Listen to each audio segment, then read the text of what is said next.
guyyaa irraa interview eenyuudha ta'ettanii kan isin eeguutti jirtan Sheeka Roobeen biqilchite. Sheeka Roobee isaa waliin turtii gaarii. Assalamu alaikum wa rahmatullahi wa barakatuh.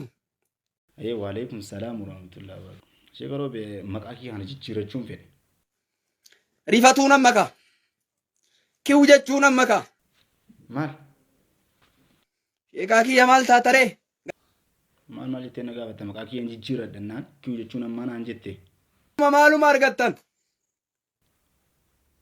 Sheeka iluutiin kiyya jee angoo laallachuun ammaka. Daanyummaa argachuun ammaka. Ammaka. ittiin waamuu idee uummata ittiin waamuu idee kanaan maal jettaan duba? Kanaaf ciminaan akka baratanii bakka hawaasa kiyyaaf keessattuu qeerroodhaaf wanni an dhaamu kana. Ittiin naawaamu jijjiiradheetiin jira irra booda.